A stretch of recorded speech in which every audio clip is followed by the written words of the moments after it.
جب آپ کو اچانک پیسوں کی ضرورت ہو، یہ دولت والی صورت پڑھ لو، فوراً پیسوں کا انتظام ہو جائے گا۔ یہ وظیفہ صرف ایک دن کرنا ہے، یقین مانو معجزہ دیکھ کر حیران رہ جاؤ گے۔ بسم اللہ الرحمن الرحیم۔ محترم ناظرین اکرام، یہ ہے وہ تسبیح جس کو جتنی بار پڑھو اتنی دولت کروڑوں اربوں فوراً ہاتھ میں آ جاتے ہیں۔ میں اسے پڑھتا ہوں، فوراً دولت ہاتھ میں آ جاتی ہے۔ آج جس تسبیح کے بارے میں آپ کو بتانے جا رہا ہوں، یہ تسبیح آپ جتنی بار پڑھو گے اللہ رب العزت آپ کو اتنی دولت عطا فرمائے گا۔ جیسے جیسے آپ تسبیح کے دانوں کو پڑھتے جاؤ گے ویسے ویسے انشاءاللہ آپ کے لیے آسانیاں پیدا ہونی شروع ہو جائیں گے، ساتھ ساتھ آپ کا رزق بڑھنا شروع ہو جائے گا اور اس کے ساتھ آپ کی دولت میں اضافہ ہونا شروع ہو جائے گا، کیونکہ آج کی تسبیح بہت ہی زیادہ خاص ہے، بہت ہی زیادہ مجرب ہے۔ یہ کلمات کون سے ہیں؟ اس تسبیح کے بارے میں اگر آپ کو بتاؤں تو یہ تسبیح سیدھا اولیاء اکرام سے بزرگان دین تک پہنچی اور بزرگان دین نے اسے بہت زیادہ آزمایا۔ جب بھی کوئی پریشان شخص بزرگان دین کے پاس جاتا تو اسے بزرگان دین ہمیشہ یہی تسبیح پڑھنے کا کہتے ہیں۔ اس کی فوراً رزق کی تمام پریشانیاں، مسائل اور ان کی زندگی میں جو بھی مرحومیاں، تنگ دستیاں آتی تھیں وہ اللہ کے فضل و کرم سے اور اس تسبیح کی بدولت حل ہو جاتی۔ لہٰذا اس تسبیح کو آپ نے کسی صورت نہیں چھوڑنا۔ ناظرین اکرام، میری بہت ساری بہنیں اور میرے پیارے بھائی ایسے ہیں جو کہتے ہیں کہ ہمیں کوئی آسان سا عمل بتایا جائے جس سے فٹافٹ ہمارا کام ہو جائے، فوراً ہمیں اس کے نتائج ملنا شروع ہو جائیں، ہمارے رزق، مال و دولت میں اضافہ ہو جائے۔ محترم ناظرین اکرام، آج جو تسبیح میں آپ کو بتانے جا رہا ہوں، اس تسبیح کو آپ نے کسی بھی وقت اٹھتے بیٹھتے، چلتے پھرتے، باوضو حالت میں یہ تسبیح پڑھنا شروع ہو جائیں، یعنی کہ جب چاہیں آپ اس تسبیح کو پڑھ سکتے ہیں۔ یہاں پر میں آپ کو ایک خاص بات بتانا چاہتا ہوں کہ اگر آپ نے یہ وظیفہ مکمل کر لیا، اس کے بعد آپ کے مالی حالات درست ہونا شروع ہو گئے، پھر اچانک اللہ رب العزت کی کوئی دوبارہ آپ پر آزمائش آ گئی اور آپ کے مالی حالات اگر دوبارہ خراب ہو گئے تو آپ فوراً اس تسبیح کو دائیں ہاتھ میں پکڑ کر پڑھنا شروع ہو جائیں۔ مجھے یقین ہے کہ اسی وقت اللہ رب العزت آپ کو اس مالی پریشانی سے نکال دیں گے اور اس کی جگہ انشاءاللہ آپ کے گھر میں خوشیاں ہوں گی۔ انتہائی کشیدہ حالات ہوں، آپ کو کچھ بھی سمجھ نہ آ رہا ہو تو آپ اپنے اس بھائی کی یہ بتائی ہوئی تسبیح لازمی پڑھ لیں، انشاءاللہ اللہ رب العزت اپنے غیب کے خزانے سے آپ کی مدد فرمائے گا۔ یہ وظیفہ کرنے سے پہلے آپ دو باتوں کا خیال رکھیں۔ پہلی بات یہ کہ آپ نے 5 وقت کی نماز کی پابندی کرنی ہے، چاہے کچھ بھی ہو جائے آپ نے 5 وقت کی نماز لازمی پڑھنی ہے، اور دوسرا یہ کہ آپ نے ہر بات میں اللہ پر توکل کرنا ہے، اللہ پر بھروسہ رکھنا ہے۔ اللہ رب العزت ارشاد فرماتا ہے کہ انسان کسی بات پر جیسا گمان رکھتا ہے میں اس کے ساتھ ویسا ہی معاملہ کر دیتا ہوں۔ لہٰذا آپ اچھا سوچیں، آپ یہ سوچیں کہ اللہ پاک آپ کو رزق دے گا تو آپ خود محسوس کریں گے کہ اللہ پاک آپ کو بہترین رزق دے رہا ہے۔ اگر آج آپ ہمارے بتائے ہوئے طریقہ کار کے مطابق یہ تسبیح پڑھنا شروع ہو جاتے ہیں تو آپ خود محسوس کریں گے کہ آپ کے ہاتھ میں تسبیح نہیں لگی بلکہ کوئی اعلیٰ دین کا چراغ لگ گیا ہے، جسے آپ نے جو ہی رگڑا اس سے دولت آنا شروع ہو گئی۔ کیونکہ اس تسبیح کے بارے میں بزرگان دین کہتے ہیں کہ جو شخص اس تسبیح کو دل کے ساتھ پڑھتا ہے اس کے ساتھ بھی ایسا ہی خوبصورت معاملہ ہوتا ہے۔ ناظرین اکرام، ایک بہت ایمان افروز واقعہ رزق کے حوالے سے آپ کے ساتھ شیئر کر رہا ہوں، لازمی سنیے گا۔ بنی اسرائیل میں ایک عبادت گزار شخص تھا جس کے دل میں اللہ پاک کو دیکھنے کی بے حد خواہش تھی۔ مسلسل 100 سال تک ایک غار میں اللہ پاک کی عبادت کرتا رہا کہ ایک رات غیب سے اسے آواز آئی کہ شام کے وقت تانبے کے بازار جاؤ اور فلاں دکان پر جا کر اللہ پاک کی زیارت کر لو۔ وہ شخص بہت خوش ہوا کیونکہ اس کے دل کی مراد پوری ہونے کا وقت آ پہنچا تھا اور یہ بندہ مقررہ وقت سے پہلے ہی تانبے کے بازار میں پہنچ گیا۔ عبادت گزار بندے نے بازار میں پہنچ کر اس دکان کی تلاش کرنا شروع کر دی۔ اس نے دیکھا کہ ایک بڑھیا تانبے کا برتن ہاتھ میں پکڑے کھڑی ہے، وہ برتن کو 6 ریال میں فروخت کرنا چاہتی ہے۔ اس نے کافی دکانوں سے اس کی قیمت پوچھی، ہر دکاندار نے اس کی قیمت 6 ریال سے کم ہی لگائی۔ وہ بڑھیا ہر دکاندار سے دریافت کرتی رہی، آخر کار ایک تانبے ساز کی دکان پر پہنچ گئی۔ دکاندار اپنے کام میں مصروف تھا۔ بوڑھی عورت نے دکاندار کو مخاطب کر کے کہا، بھائی جی میں اس برتن کو فروخت کرنا چاہتی ہوں۔ دکاندار نے پوچھا، کتنے کا فروخت کرنا چاہتی ہو؟ بوڑھیا نے کہا، میں اس کے 6 ریال لینا چاہتی ہوں۔ دکاندار نے کہا کہ تم اس کے 6 ریال کیوں لینا چاہتی ہو؟ اس برتن کو کم ریٹ پر نہیں فروخت کرنا چاہتی؟ بوڑھی عورت نے دکاندار سے کہا کہ میرا ایک چھوٹا سا بچہ ہے جس کی طبیعت بہت زیادہ خراب ہے، میں نے اس کا علاج کروانا ہے، ڈاکٹروں نے اس کے علاج کے لیے 6 ریال فیس مانگی ہے، اس برتن کو فروخت کر کے اپنے بچے کا علاج کروانا چاہتی ہوں۔ دکاندار نے برتن کو ہاتھ میں پکڑتے ہوئے کہا کہ برتن تو بہت ہی بھاری ہے اور عمدہ بھی ہے، میں اس کو 26 ریال میں خریدنے کے لیے تیار ہوں۔ بڑھیا نے جواب دیا، کیا تم مذاق کر رہے ہو؟ دکاندار نے کہا، بوڑھی اماں میں آپ سے مذاق کیوں کروں گا؟ دکاندار نے بڑھیا سے برتن لیا اور اس کو 26 ریال دے دیے۔ بوڑھی عورت نے پیسے پکڑ کے بہت خوش ہوئی اور وہ دکاندار کو دعائیں دیتی ہوئی چلی گئی۔ وہ عبادت گزار بندہ سارا ماجرا دیکھ رہا تھا۔ جب وہ بوڑھی عورت دکان سے چلی گئی، اس متقی شخص نے دکاندار سے مخاطب ہو کر کہا، اے تانبا ساز، مجھے ایسے لگتا ہے تجھ کو دکانداری نہیں آتی۔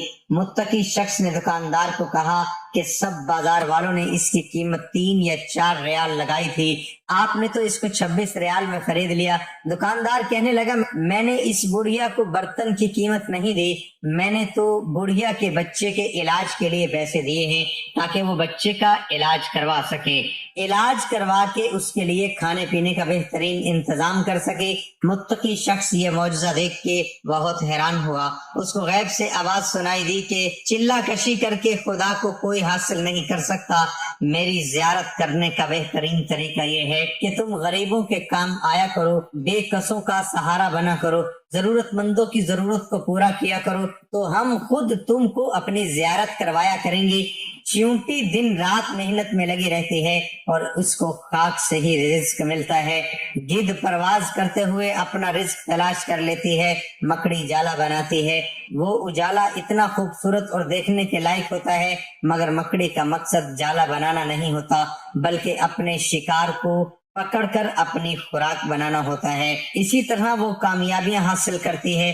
کامیاب انسان کے پیچھے انسان کی اصل خواہش چھپی ہوتی ہے، اس خواہش کا بطور مطالعہ کیا جائے تو کامیابی کا اصل مفہوم سمجھ میں آ سکتا ہے۔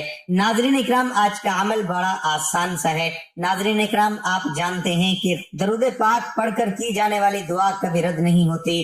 اول و آخر ایک مرتبہ درود شریف پڑھ لیں، ایک بار ثواب کی نیت سے میرے ساتھ بھی درود پاک پڑھ لیں۔ اللہم صلی علی محمد وعلی آل محمد کما صلیت علی ابراہیم وعلی آل ابراہیم انک حمید مجید۔ اللہم بارک علی محمد وعلی آل محمد کما بارکت علی ابراہیم وعلی آل ابراہیم انک حمید مجید۔ 21 بار سورۃ کوثر پڑھ کر پھر آپ ایک تسبیح شب میں یا صبح کے وقت پڑھ لیں، ایک تسبیح آپ شام کے وقت پڑھ لیں اور ایک تسبیح آپ رات سونے سے پہلے پڑھ لیں۔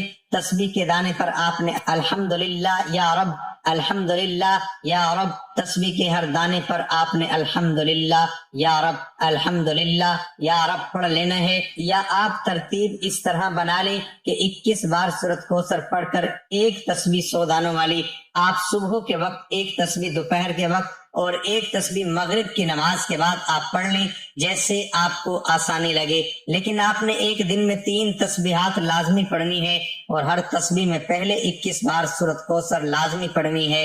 انا اعطیناک الکوثر فصلی لربک وانحر ان شانئک هو الابتر۔ محترم ناظرین اکرام، یہ تسبیح نہیں بلکہ دولت کا خزانہ ہے۔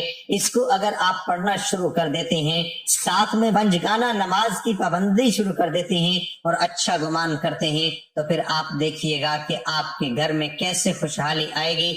میں بہت سارے ایسے بہن بھائیوں کو جانتا ہوں جن کو میں نے سورۃ کوثر اور الحمدللہ یا رب، الحمدللہ یا رب کی تسبیح کے بارے میں بتایا۔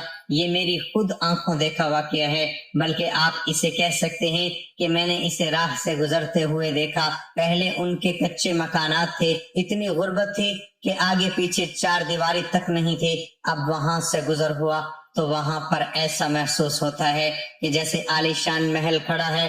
یاد رہے کہ انسان عالیشان محل عالی شان گھر اس وقت بناتا ہے جب اس کے روٹی کے مسائل حل ہو جاتے ہیں اور اس کے پاس زیادہ پیسہ آنا شروع ہو جاتا ہے، پھر وہ اس پیسے سے خوبصورت گھر بھی تعمیر کرتا ہے۔ میں بہت سارے ایسے بہن بھائیوں کو بھی جانتا ہوں جو اپنی زندگی سے اکتا چکے ہیں۔ ان کے پاس اگر آپ صرف اور صرف 5 منٹ بیٹھ جائیں تو آپ کو ایسا محسوس ہوگا، اے اللہ میں کہاں آ گیا ہوں، اے اللہ اس بندے کے حالات درست کر دے۔ لیکن جب ان لوگوں کو آپ تسبیح پڑھنے کا بولیں گے تو وہ آپ کو بالکل سیدھا جواب دے دیں گے کہ ہم تو نماز ہی نہیں پڑھتے، تسبیح پڑھ کے کیا کرنا ہے۔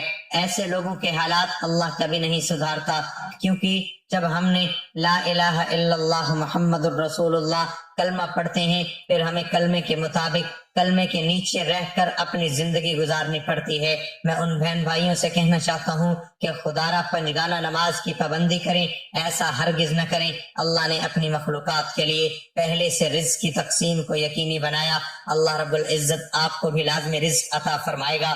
بس آپ اللہ پاک کو یاد کر کے دیکھیں، یہ تسبیح پڑھ کے دیکھیں، کوشش کریں کہ پورا دن آپ باوضو حالت میں رہیں تو آپ کے معاملات درست سمت گامزن ہو جائیں گے۔ اور میں آپ سے ایک اور بات عرض کرنا چاہوں گا کہ یہ آپ کے روزگار کے مسائل صرف آپ کے مسائل نہیں ہیں، بلکہ ہمارے اس معاشرے میں اب یہ ایک عام سی بات ہو چکی ہے۔ یہ پریشانی صرف آپ ہی کی نہیں بلکہ ہر دوسرے بندے کے ساتھ یہی فکر لاحق ہو چکی ہے۔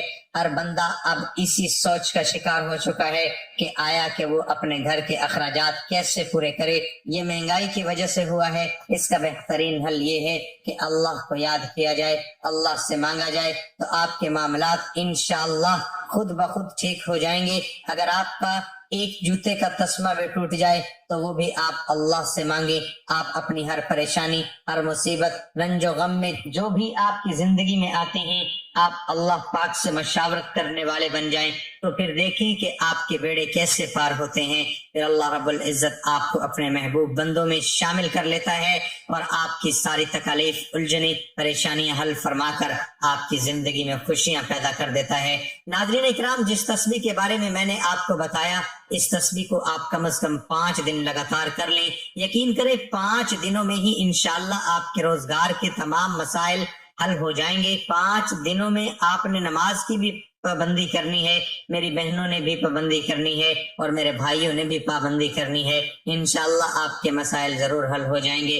اور یہ نہیں کہ آپ نے نماز صرف 5 دن ادا کرنی ہے، بلکہ آپ کوشش کریں کہ آپ پوری زندگی نماز کو قائم کریں۔ امید ہے میری یہ ویڈیو آپ کو اچھی لگی ہوگی، تو ویڈیو کو لائک اور شیئر ضرور کیجیے گا تاکہ دوسروں کا بھی بھلا ہو سکے۔